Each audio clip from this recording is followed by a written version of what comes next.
Um, Michelle, we got the Pledge of Allegiance up. I call the meeting to order, a special board meeting to order on October 29th at 5:03.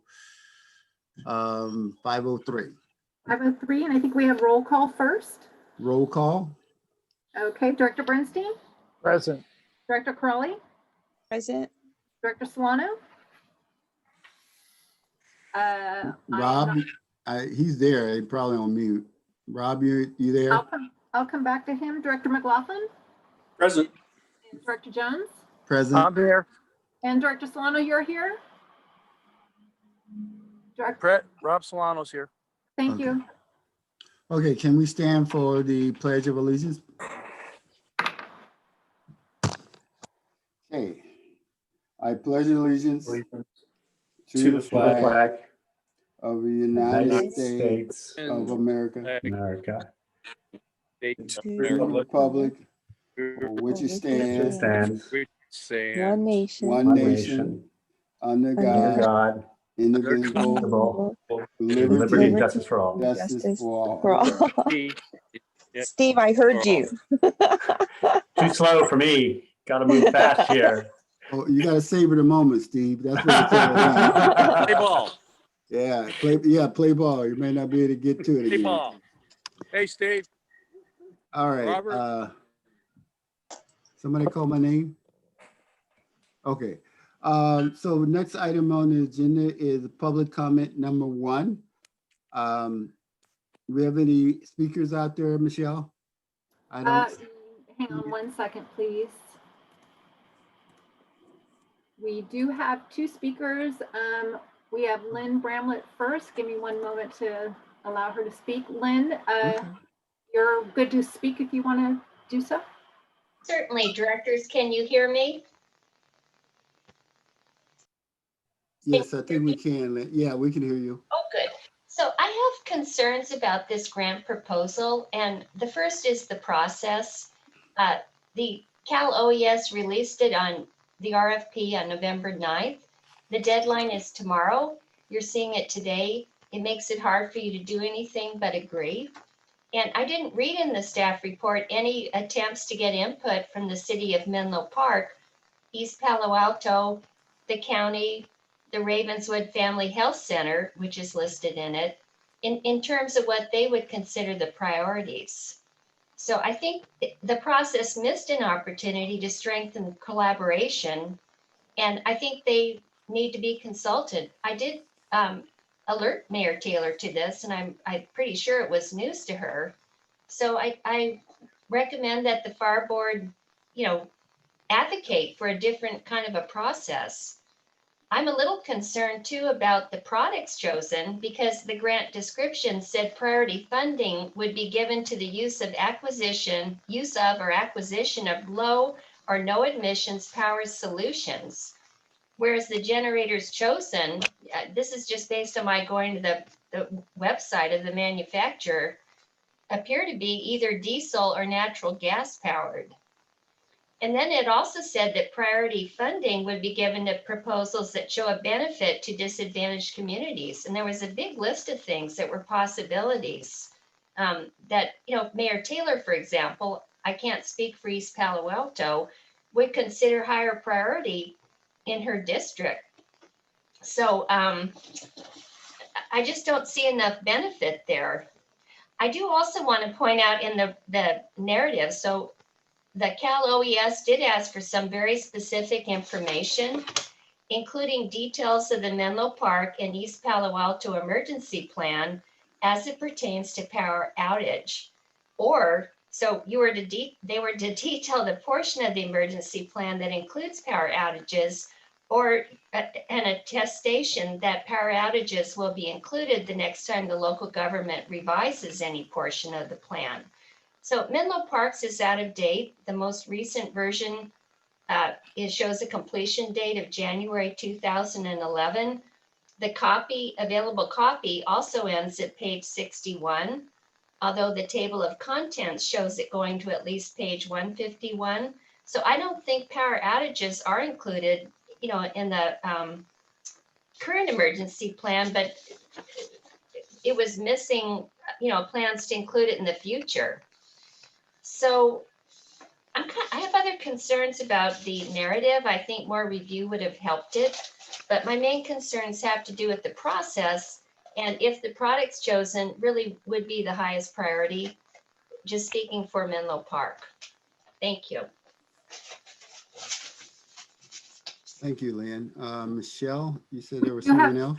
Yeah, we have one more public comment, Cecilia Taylor, Mayor Cecilia Taylor. So give me one moment. Mayor Taylor, I think you're good to speak. Thank you very much. And I have no idea what your time allocation is. I appreciate Ms. Bramlett for informing me about the item on the agenda. And I'm not sure where to start, but my concerns for the community in District 1 of Menlo Park are primarily around sea level rise and about, I think, 60% of the homes being in the flood zone. But just more specifically, just looking at the grant, I think it's a great opportunity for the fire district. I see opportunity that there may have been a partnership with the city to do 2 applications possibly, so that both items could be covered. Both looking at the need for the fire district to have a backup generator at 2 locations, or specifically Menlo Park for us, and then also looking at the public education piece, and then also, I believe there was contingency plans for electrical distributions, like other items that could have been dealt with as well. So I know that the deadline is tomorrow. If I had been informed sooner, I would have been able to possibly connect with the city manager and connect the city manager to the chief and potentially do something a little more inclusive. And so my concern is around the process. In the future, I would like to be informed if there is anything that the fire district is looking for funding for, specifically for District 1 in Menlo Park, and how we can partner on that process. I would appreciate it. And I will follow up with the chief later, just if there is a possibility to do 2 applications. But I appreciate you taking my public comment, and thank you. Okay, thank you, Mayor Taylor. Any other comments? That was it. Robert? Joan. Robert, Is someone? Who's Robert? Okay, who's that, Rob? Yes, Rob Solano. Yes, sir. I'd like to comment of what yes, sir. What Mayor Taylor, thank you, Mayor Taylor, for being on the call for us. A few hours before our meeting, I had emailed the 3 police chiefs relative to our air responsibility, Atherton, East Palo Alto, and Menlo Park, involving this special meeting. And I know it was short notice, but Chief McCauley did call me. We had a discussion of it, and I know it's a close call here relative to having the answers by tomorrow, but I know myself that I have reached out to the 3 public safety police chiefs that are in our area responsibility, but I did not reach out to the sheriff. So I was thinking the same you were, Mayor. Thank you, Robert. You bet. Thank you, Director Solano. We only have one item on the agenda. And so to consider and approve a resolution authorizing the fire chief to submit an application for a grant for Cal OES in the amount of $300,000 for 2 emergency generators for a special operations warehouse facility located at 2470 Pulvis Avenue in East Palo Alto, and the fleet service and a water rescue storage facility located at Fire Station 77 in Menlo Park. Chief, do you want to cue this up, or someone Yeah, else? no, I'll take the lead. I want to respond, and I'll do it in part of the opening here to where we are. We don't submit for very many grants because obviously the district is well funded, and one of the things that we always have to show is our reserve and bottom line. And unlike many entities, we're doing very well. And so, if you apply, then maybe you take something away from someone else. I think to be very clear on what happened here, and I don't know that it is clear to other agencies or individuals that have spoken, or maybe to some of the directors, this is a California Special Districts advocated for grant. They specifically advocated, and they were successful to get $20 million allocated towards special districts, not towards the cities, but towards the special districts. Now, that's not to take away from any partnerships, but I'll tell you where we were really at a disadvantage is if you look at the date that this came out, and then you look at the date that we advised the board, and then you look at all the things that are going on that the district is doing in terms of other projects, not to mention dealing with COVID and fire season, where we're actively, constantly deploying units of personnel, and there's a lot of other things going on. I mean, I got to give credit to at least those that worked on the grant. They did the best that they could do in the short, and I do mean short period of time that we had to do anything. As it says in there, we did look at, and this is something that, as you recall, the board rejected the solar proposal for Fire Station 6 because there's things like power walls, and there's just different items that are out there today for emergency power. But every one of our stations has a backup power supply. As we looked at all the things that we could do, and I'm not denying that we could do things with the cities or who we would speak to, the list that we narrowed down and the time that we had trying to focus on critical infrastructure was we came up with this.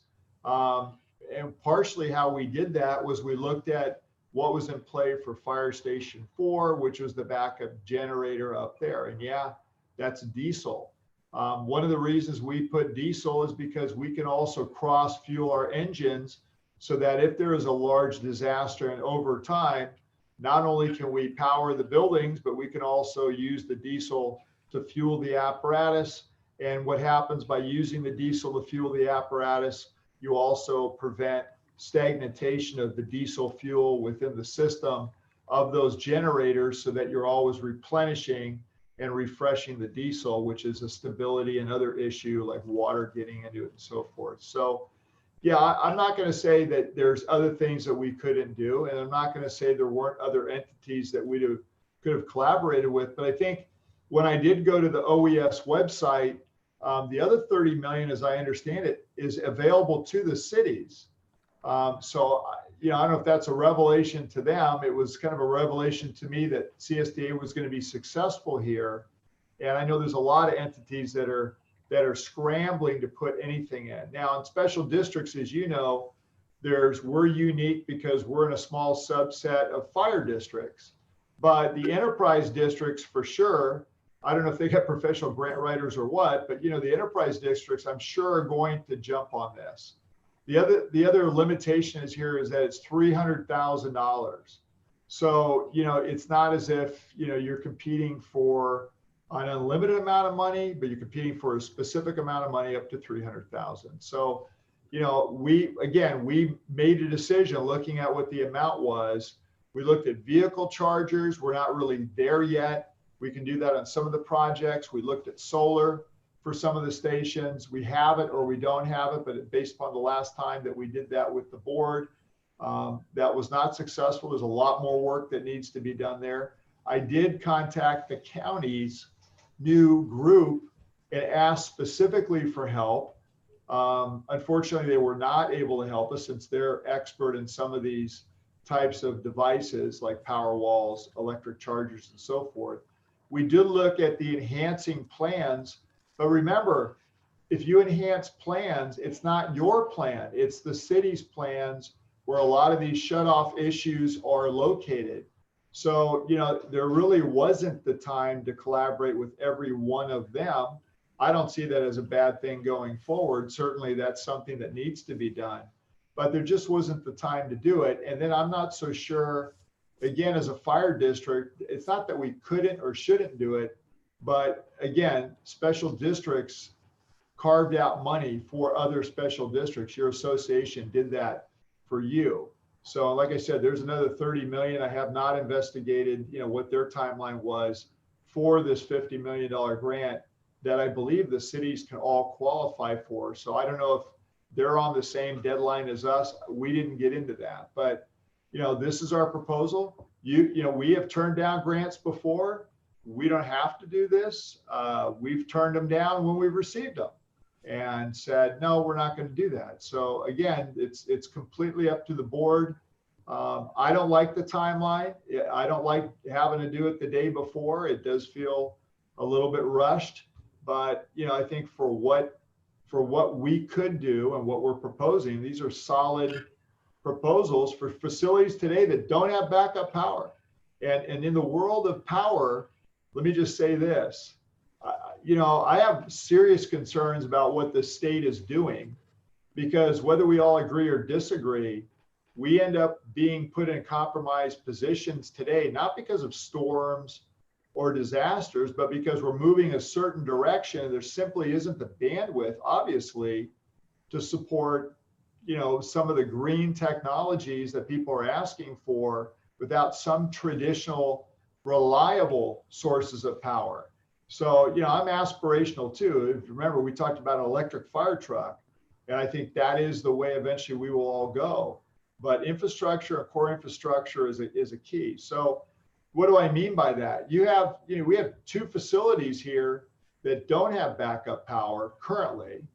And, thank goodness the stations do. But if PG&E decides to put us in a blackout area, that means fleet services power goes down and we can't repair fire trucks. If we have a deployment or we need additional resources in a disaster, we currently don't have backup power to the warehouse facility where we store a lot of our emergency supplies. Again, this isn't just limited anymore to a local outage because of a storm and a tree into a power line or whatever. I mean, these are, I think this last event that we just went through, where we had a red flag warning from the bay to the coast, that's unprecedented. This is the first time we're starting to see that. And obviously PG&E, who doesn't want to be sued again, is taking, draconian measures and shutting down power to larger and larger areas just so they avoid, liability, but equally, making sure they don't have a down power line and start a fire, because that would be catastrophic, or could be. So, we looked at that. We looked at our infrastructure, and this is what we came up with. I wish we had more time. I wish we would have been able to do some different things too, but there simply wasn't the ability to do that. So, this is the proposal. I think it's a good one. I think it's something that we need. We should be looking at this anyway, given the circumstances that are in front of us, but it's clearly up to the board. I think it's a great proposal, Chief, myself. I think it's an opportunity for us to gather some resources together for a particular need that we have. And hopefully it's this one, because I don't think they come about that often, but at least we can have an opportunity to take advantage of this. And I do think that somehow, I think strengthening our not so much strengthening, but strengthening the communication between the cities, so that we can take advantage jointly on things that would be able to work, the work that could benefit both parties, both entities. And I think that's truly something that we need to strive for. I know we only got 2 more months at the end of the year, but I think we can whenever we start, I think tomorrow is not a bad idea to get started in that, so that when grants like these come up, we can take advantage of it. So if there are any questions from the board members or comments, I would propose to entertain a motion on moving this forward. Yeah, Robert. Yes, Rob. Yes. Yeah. Thank you, Chief. for bringing this forward. I saw the limited amount of time that you did have in order to take advantage of this grant, and I appreciate that. The thing that kind of concerned me a little bit is what Mayor Taylor was talking about. I mean, I would doubt that any of those police chiefs or public service heads would buck anything like this, because it only enhances not only our ability during a power outage, but also theirs too, if they needed the extra assistance that we would have. So I just think that, I know it was short notice, but I think that the communities we serve at least should have gotten some type of a heads up on it. And that's why I had emailed the police chiefs, and I got 2 answers. I haven't gotten the third yet, but just to let them know what's going on. And like I said, Chief, I don't think any of them would buck this, because it's just an enhancement of the current system that's already in place. So thank you for doing the quick turnaround. I appreciate that in your staff, but I just think we need to coordinate this a little bit better with the communities we serve. Thank you, Robert. Robert, Yes, Virginia. so I want to just thank Harold for doing this quickly and with the help of Ryan as well.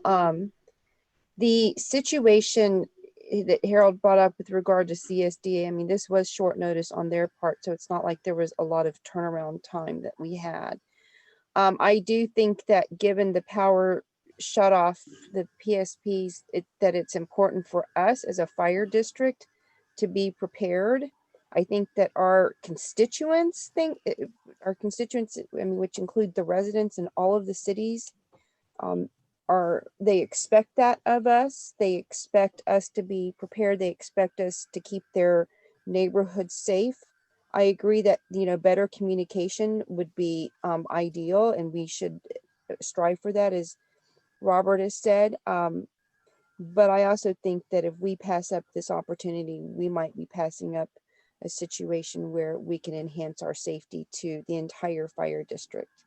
So I'll make the motion, Robert, so that we can even discuss it further, to approve a resolution authorizing the chief to submit an application for a grant from Cal OES in the amount of $300,000 for 2 emergency generators for the Special Operations Warehouse Facility located at 2470 Pulgas Avenue in East Palo Alto, and the Fleet Services and Water Rescue Storage Facility located at Fire Station 77 in Menlo Park. Motion been made. Is there a second? Yeah, there's a second, Robert. I'll second that. Rob Solano, Thanks, second. Now we'll call for any questions, discussion. I further? don't know if Jim and Chuck have anything to say. Yeah, I do. I do too. Okay, who wants to go first, Chuck or Jim? Jim, please. I think it's a great idea to improve our effectiveness in these 2 facilities and include backup power. But with regard to the specific grant proposal, I don't think I've ever seen a proposal like this where the vendor is identified in advance, the cost is identified in advance, and I would ask, the chief, first of all, how do we determine that this particular equipment in this size, I think it's 180 megahertz, a large capacity generator, how did we decide that was the right size? And then 2, how did we specify this vendor in this price? Yeah, no, it's a fair question, and you're right. I haven't seen that before either, where they're looking for the specific part. I'm hoping, we can do a like, because, we would have to go out and go for bid, and you may decide that you want a bigger fuel bladder for one versus another, which is what we've done before at the fire station. So you end up with 1,000 gallon or 500 or whatever. that's the part that is a little different. I've not seen that before, but you know, I think there's got to be latitude in there, Director, because you have to have some ability. Let's say that's not available anymore or whatever. But what we did, to tell you how we did it, and this again, this goes down to, you know, not having the adequate time and putting somebody on this that really, you know, knows what they're talking about. I did reach out to the county. I didn't hear back. I was hoping they could help us. This new unit with 30 people in it, it turned out not to be, at least in this case, as helpful as I would have hoped for. But we went to the spec for Fire Station 4 because it was the only place where we knew already there's a cut sheet for the generator that would power that new facility. And, you know, based upon the square footage, based upon that, it, you know, that seemed like for both of these sites, it would be adequate to power the most, you know, crucial items. And Director Bernstein asked some questions. We haven't had a time to send it back the responses, but you know, you're looking at lighting, you're looking at doors typically, and you're looking at power outlets. And that's, we do that with the roll-ins that we have, that same thing. And then you make a decision based upon what your need is to the size of the generator. So we didn't have the time to do really any of that in a way in which we would normally do it.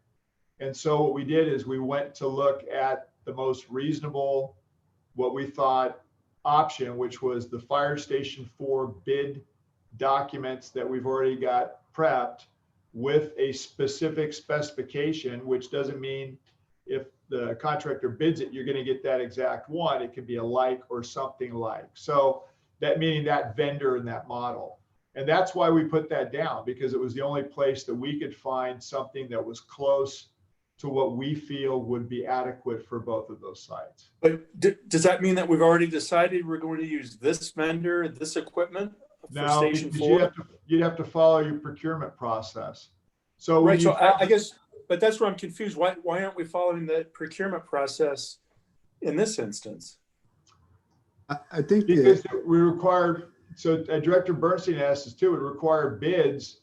We would be bidding something that we don't even have the grant money for at this point. So, and that's going to take X number of days to get all those things in, and there just wasn't the time to do that, let alone if you don't get it, then was all of that, you know, wasted time. And then what happens to the vendors when they bid you one time, you don't pick them, and then, you know, this is the problematic part of how this at least the way this grant was set up, is some different particulars I had not seen before, and this is one of them. But couldn't the grant simply say we have a need for a 180 megahertz generator and give a cost range? Yeah, I think, I mean, you're saying, could we refill out that page and be less specific? Well, yeah, I mean, eliminate the specific vendor. Again, I want to support this proposal. Yeah, we can eliminate that. I think, you know, if that's a concern, it's a concern for me. I don't know why they put it in there because, you know, again, you get to every governmental agency, depending upon what they're asking for, has procurement policy. And that is, you know, you don't put the cart before the horse. And just to validate what we do with the fire station, you got to give the vendor something when they bid so they kind of know what you're looking for, right? But that doesn't mean they're locked into it. So right. To be clear with what we do at Station 4, we can put that company and we can put that size generator, but that doesn't mean the vendor, when they bid it, you know, gives you that exact model through that exact vendor. They may be able to find it for less money, which is another one of Director Bernstein's questions that he had as to the cost. And I agree. I mean, you know, market rate is different, right? I'll be even more specific. When I look up the Colacott Energy Company in Sacramento that is specified, it says that they are the exclusive distributor for the MTU unit, a division of Rolls-Royce Power Systems. So, of course, when I see that, it raised a flag in my mind. I mean, yeah, Rolls-Royce of generators. Exactly. So, well, we can pull it out of there. I don't know if it strengthens it or not. Like I said, I've not dealt with a grant before that's had a specific like that. You know what I mean? Just because we're government. So I don't know why OES or whoever put this together put that in there. You know, I think obviously to the size, to the fuel, Those are things where you need to have some latitude, because as I mentioned, where I see a benefit is, you have the ability to cross fuel other units. That keeps the diesel fresh, but equally it has, look, we're always at periods of time where we don't know what can happen. So having additional ability to fuel emergency equipment on site is an important thing to have. So that's what we've done at all the new firehouses, is that those generators are large enough tanks to support cross fueling, which has, a multitude of benefit. That's all I have. Those are fair points, because again, I have not seen a grant like that before. I have, Chief, but go ahead, Chuck. Now, let me, Jim's question actually assumes something that I didn't really understand here. So let me make sure I even understand what we're looking at. Attachment A is what the district received from Cal OES. Is that correct? Yes. And then attachment B is our resolution. And attachment C, which I think Jim was referring to, that wasn't filled out by Cal OES, I don't think. That looked like it was filled out by us. Am I? No, it's filled out by us, but it's their forms that they supply. But they didn't supply the number of the generator or the price or the vendor. We put that in there. Right, but we filled in boxes that are in the form. Well, but somehow when you answered Jim's question, you made it sound like OES was specifying this particular generator. No, I didn't take it that way, and I'm sorry if you heard it that way. No, OES has a form that wants the specificity that we're looking at right there, so we filled it out that way. But we could take out the vendor, and that would, I think, eliminate at least part of the, the problematic aspects of this submittal. Where did we even get the information that we filled in? We got the information, as I just said, from Fire Station 4's package that, again, will come before you and would be let out there for bid for the firehouse, because it has a generator in it to supply the facility to support. But why are they specified in the Station 4 package that we're buying that from Collicut Energy in Sacramento?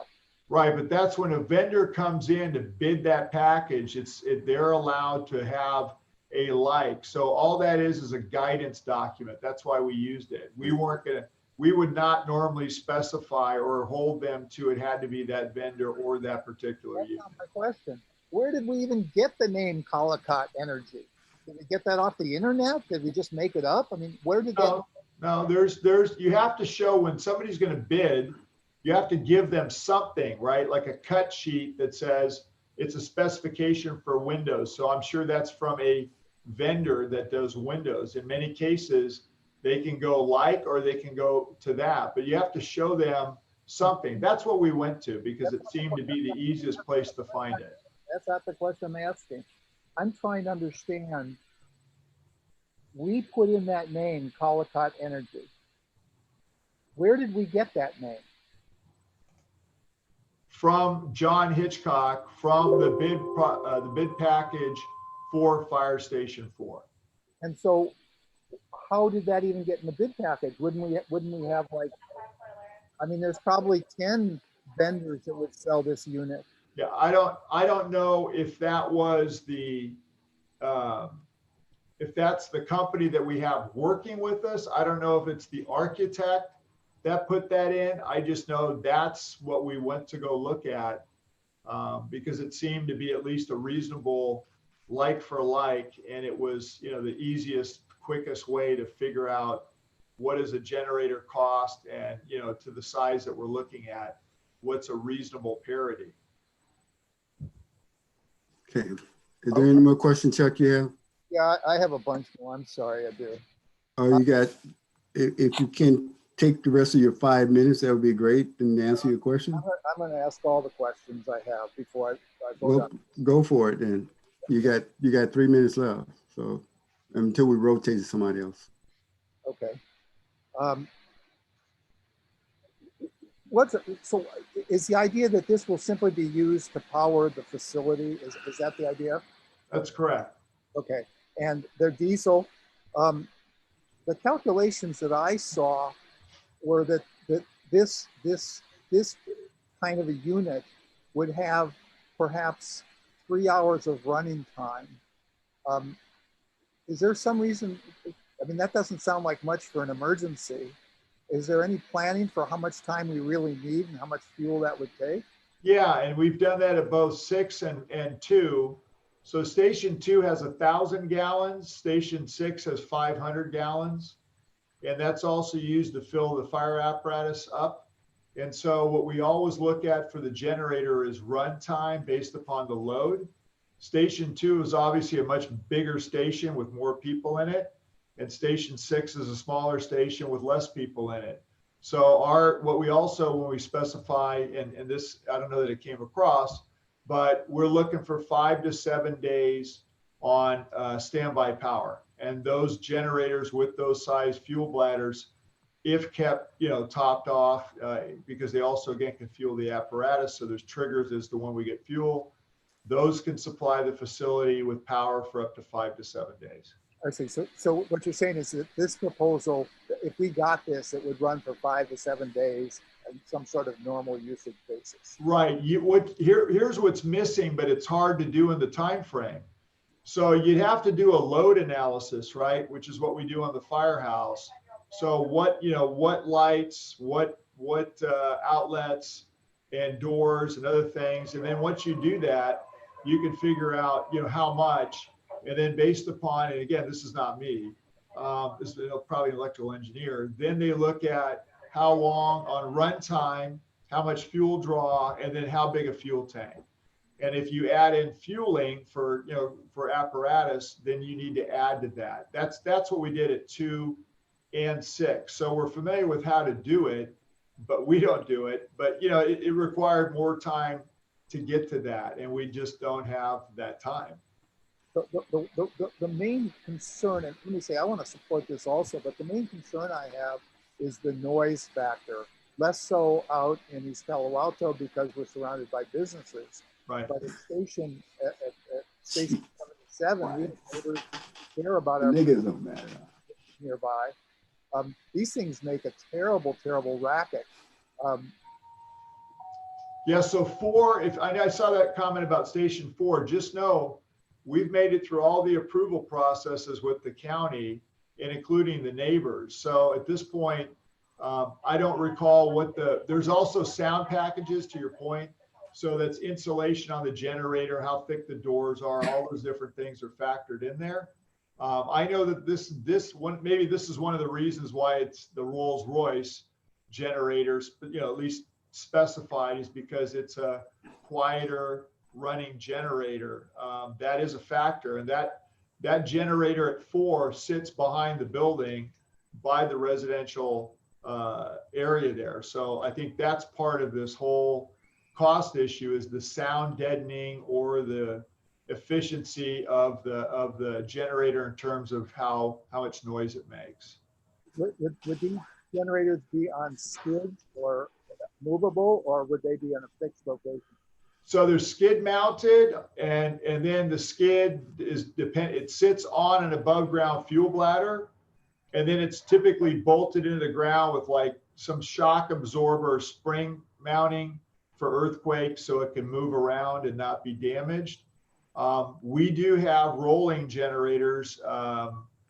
There's a different standard for that, but that's actually what we use at 170 Middlefield Fire Admin. And it is what we did use before we moved from the warehouse facility that Facebook owns. We had a roll in there as well. So, there's different rules for those, but, we had not gotten to that at the special ops facility because of other things that we were going to do. If you remember, there was a bunch of things that we stopped, and backup power was part of that. And then for the shop facility, which is fairly new, we weren't as worried, I think, with storms and other things, but now with these rolling blackouts and so forth, it's just a different issue. And one thing I want to make clear too is why I think this is a good proposal is you got to remember at both of those sites, Cal OES stores resources. They restore their resources. So at the water rescue facility, we have a Cal OES water rescue team. We have a Cal OES pump for, different flooding scenarios, and Cal OES supports the urban search and rescue team. So at both the sites, Cal OES has got skin in the game when it comes to resources that are there. So I was hoping, as we kind of work this out, that, when you send a proposal to Cal OES that supports Cal OES assets, that maybe that gets a little bit better. It strengthens the proposal. Okay, Virginia? I Virginia? just have a quick question with regard, first of all, Harold, I do support this, but with regard to communicating with the cities, or at least Ryan's counterpart, I know that Ryan prepared this report, and I know that he has, or at least should have, regular interaction with the city, since I think we've got a contract with them. But I'm just curious what that process of communication is, in terms of, and I know this was a last minute situation, but I'm just trying to think about the future. I mean, like, Ryan, maybe could you just let me know how, or maybe the board, or maybe I'm the only person interested in this, Virginia, how the community. No, I'm interested in it too, so. Yeah, let me answer that. So, Well, wait, let me finish the question. So how does that communication process work, so that we're at least at a minimum doing our job, and, and continuing to keep the residents safe, which, after I've been out campaigning, and, people are very happy with what we're doing, but at the same time, we're also trying to mend relationships. So I just want to make sure that we're communicating openly with the people that we're serving. well, let me answer, because that guidance came from me, and it wasn't really for him to do that. So, and again, my logic is it's a special district grant. CSDA did something that I've never seen before. They were successful in actually getting money for a special districts or special districts. So in that genre, in that focus, it was, okay, what is the grant? Well, the grant is power, right? Well, that's a big issue for us, because, now these aren't what ifs anymore. They're shutting the power down if they think there's going to be a problem. So that's new. So everything we looked at was focused on fire district power, solar, power wall, chargers, generators. What don't we have? What do we need for essential service facilities? We also Harold, I understand all of that. I'm just trying to understand the communication piece of this. Right, so that's the direction. So Ryan was never asked to contact the cities. He was never asked to interact with the civilian groups. None of those things were direction that I gave him, because we tried to stay pure to just that. Now, that said, I don't disagree that we can look at grants. I mean, I was surprised how many grants when I went to the OAS website that there are.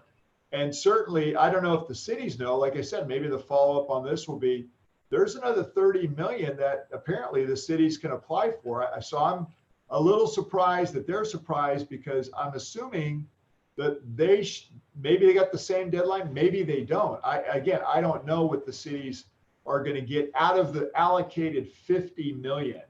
So, it's not about whether or not the cities know. It's whether or not, for me, what the communication flow is like.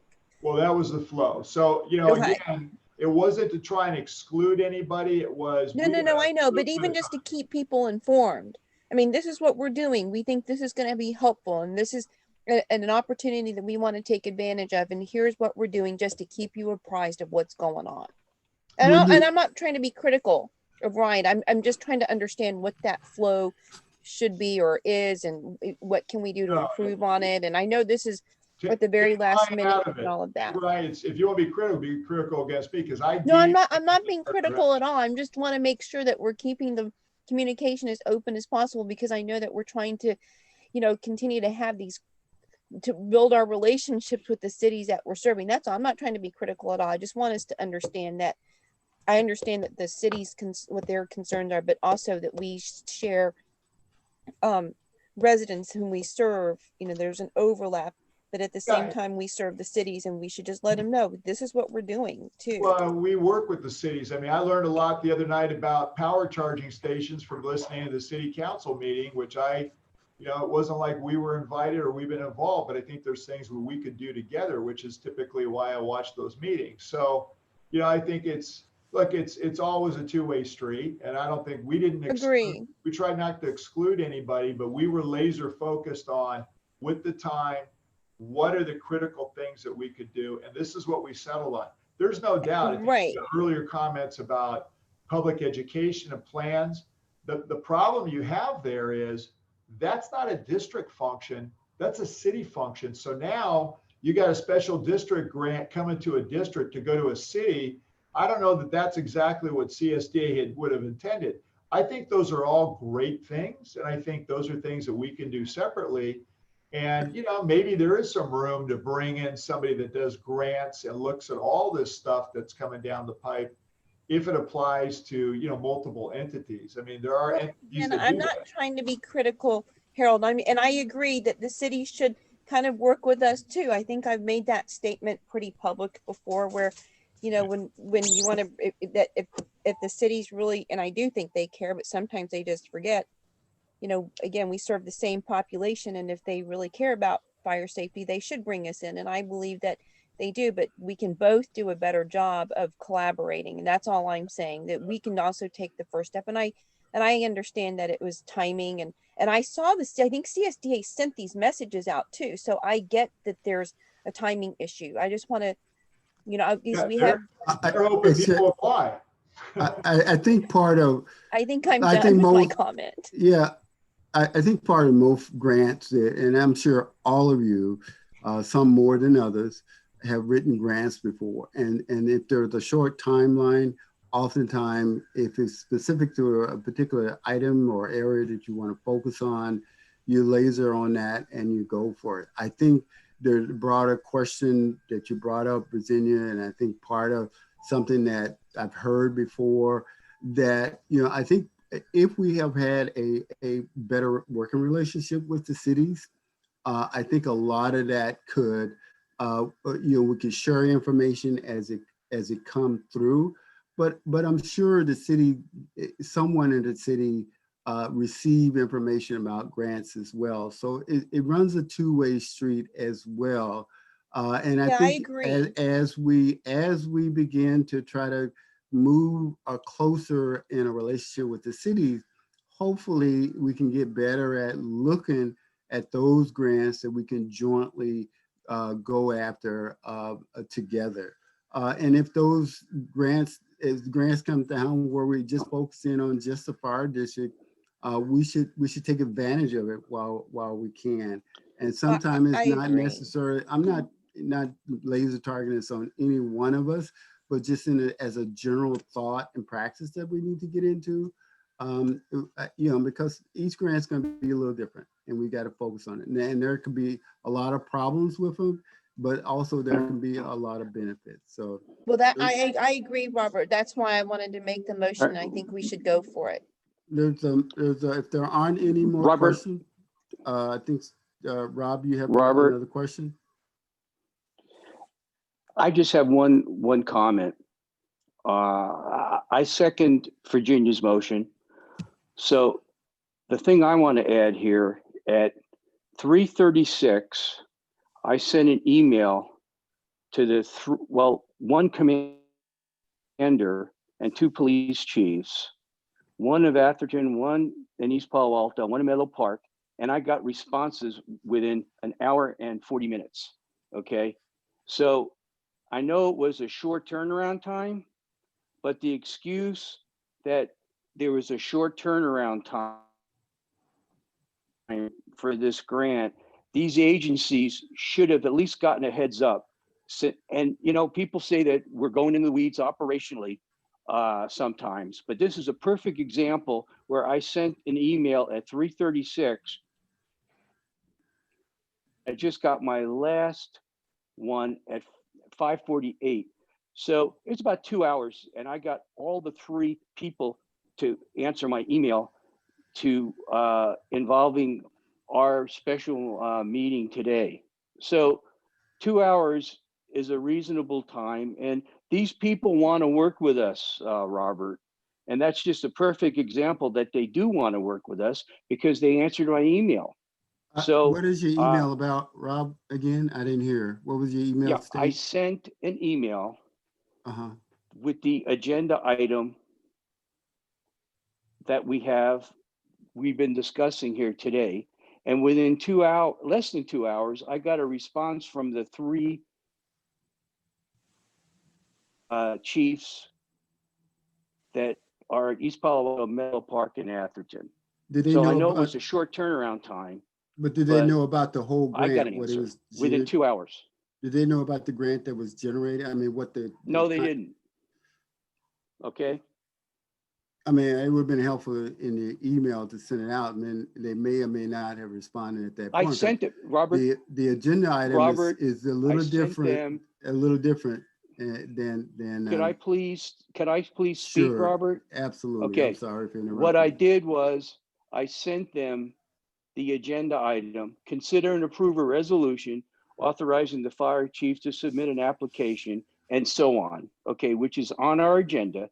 I Mhm. sent them to the 3 police agencies within the community. I did not send it to the county, okay, sheriff, but I did send it to 3 communities. And within an hour and 45 minutes, I got a response from all 3 of them. So I know it was a short turnaround time, but things can be worked out if they need to be contacted or at least get some input or at least give them a heads up that we're going to do this.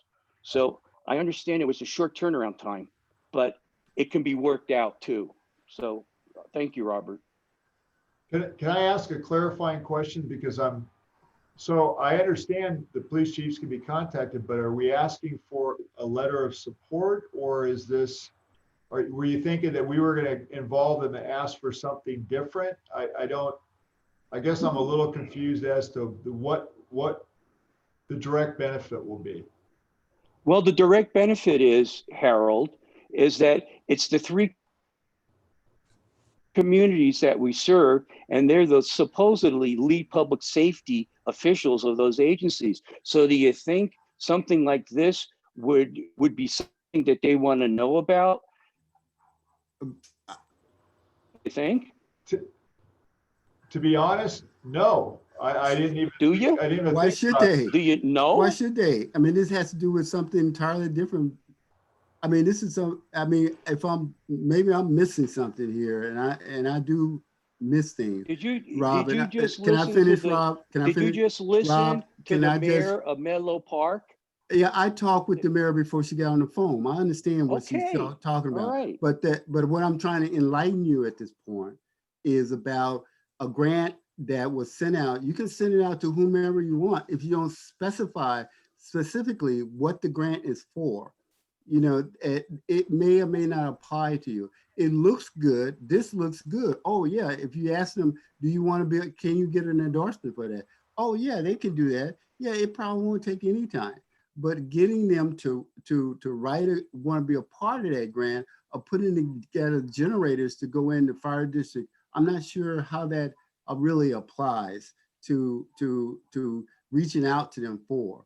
You know, if it has something specifically to do with policing, and this application has to do about policing, I'm sure they would be thrilled to be a part of that. And whether the district could want to write an application at that point about that is something different. And maybe there's some collaboration. I think each one's application is going to be different.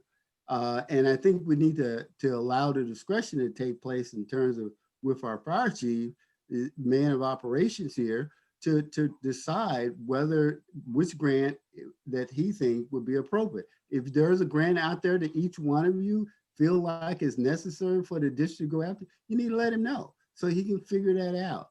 It gets back to, if you're talking about relationship and letting people know, letting other cities know, do we want to let them know every grant that comes through the chief's department about whether they want to be a part of that or not? I'm not. I think if you was in that shoes, I'm sure you wouldn't, because how much time do you want to spend in sending out to every city that's out there everything that come across your desk? I think you have some discretionary to decide, pick and choose based on how you can develop our relationship even further. This could have been one if it related to city. The chief just got through saying there's 30 million out there for him to go after. I mean, it's picking and choosing. So I think, Chuck, you had your hand up. You want another question or comment? Well, Robert, I'd like Rob, to comment on your comment, okay, if it's okay Well, Chuck for had me to his hand. speak. Chuck had his hand up after. Well, don't cut me off I didn't cut you and off. give You me finished what you a had to say, Rob. lecture I on didn't give you a public lecture. safety. If you thought I Robert. gave you a lecture, that wasn't the point. Well, You missed the point altogether. So if you're going to, I'm go sorry. ahead, Rob. Why don't you say what you need Talk, to say so please? Chuck can say what he has to say. Go ahead. Well, great. Thank you so much. Okay. You're welcome. I don't understand how you don't understand that since it involves the 3 communities we serve, and those individuals are in charge of the public safety of those individuals, I think we should in some way work as a team and coordinate that information relative to a natural disaster, which would happen. And by having those generators, all the communities that we serve would benefit from those generators. That's why I'm not saying to get their concurrence or their endorsement. I'm just saying it's a common courtesy, as Virginia said, to let them know what was going on. And Mayor Taylor, who just made a public comment, she would like to know what's going on. And myself, I think that information should be shared. So thank you, Robert, for letting me make the Information should be shared. You're absolutely right, Rob. It should be. Chuck? I would like to, first of all, as I said before, like as Jim said also, I would like to support this. I think as it's presented right now, it doesn't comply with our purchasing requirements. And I'm not sure the proper way to make this happen. I mean, I think for me to support it, I would like to see some different wording, but I don't have the expertise. I assume our attorney does. For example, it could say something instead of saying the brand model is MTU 6R and so forth, it could say or like or similar.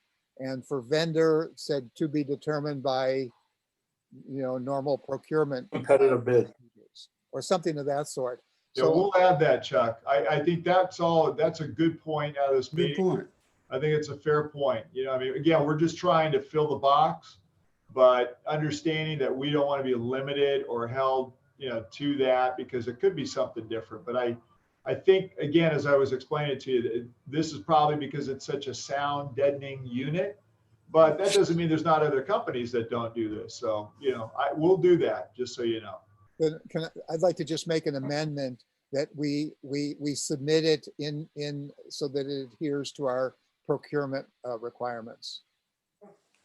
Yeah, Well, I would have to accept that, right? So Harold, really That's quick. direction to staff. We'll go ahead and make the modification. That's not Right, I was gonna say that can be done pretty quickly, correct? Yeah, because it's due tomorrow. So I mean, Yeah, tonight we that's were it. planning of sending it in. That's why we want to have the meeting, go or Right. no go. And those are fair comments in terms of not trying to get us pigeonholed and create a problem for us. Because That's fine. like I said, I've not seen this level of specificity before. So. Okay, so Chuck, your amendment would be, My amendment is that the actual submission be amended with the advice of our general counsel to adhere to our procurement requirements. okay, I'll accept that amendment. And I'll second it. Thank you. You're Motion- welcome. Motion been made, seconded, and amended. Michelle, did you get the amendments? I did. Okay. So are there any other questions? If not, I'll have a roll call vote. Director Bernstein, Aye. Director Crawley, Aye. Director Solano, Aye. Director McLaughlin, Aye. Director Jones. Aye. Motion's carried. We'll move on to public comment number 2. We have no public comment number 2. No public comment number 2, so I'll move for adjournment. Robert? Yes, Jim.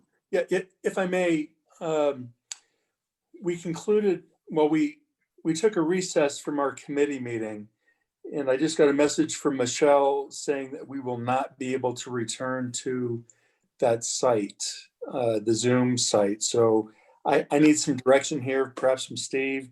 Can we carry over that committee meeting to this meeting and just continue it, or So no? I think the short answer is no. It's perhaps a hyper-technical answer, but the location of the meeting, which was a different Zoom address than this meeting's Zoom address, is apparently no longer effective or usable. So it would be as if you left if we left your home and then re-adjourned at Director Bernstein's home, but didn't tell anybody that we were doing that. So we're in a situation in which, should the public wish to join that committee meeting, they would not be able to do so. Okay. Well, we never adjourned that meeting either. Well, but by virtue of Technically. people walking Yeah. away, I think you Okay. effectively adjourned it. Directors, let me give you a suggestion. So, we have our normal committee meeting next week. So staff doesn't have to recreate anything other than, a date and time. Would it be preferable to do it next Tuesday again, using the exact same documents, title? I mean, no change to anything that would, complicate this, but. I'm good with that, Chief. Okay, because I think I'm that solves fine the with that. problem. I mean, it's not going to be a timing problem for the actual issue at hand. Is that correct, Harold? Yeah, no, I think that would be the Okay. right time to do it. Now, the question would be for both Steve, and I don't think Ed's on this call, if that works for them, because we need legal counsel to be part of that meeting. We'll figure it out. Okay. Yeah. All right, Okay. great. You're okay Thank you. with that, Jim? Robert. I am. Thank you, Robert. Oh, no, you're welcome. You guys got it figured out. That's all that matters. Yep. Yeah, we right. got it figured out, Robert. Can I- We'll work out a time with you. and Okay, with- then I'll with- make a motion to adjourn this meeting. Okay, I second it. okay, there's the second been made. All in favor? Say- Roll Okay, roll call vote. Roll Director- call. Director Bernstein, All right. Director Crawley, Aye. Director Solano. Director Solano, Aye, Director McLaughlin. aye. and Director Jones. Aye. Thank you, So Robert. motion carried, so we adjourn. Thank you very much, ladies and gentlemen, and have a good night. Thank you.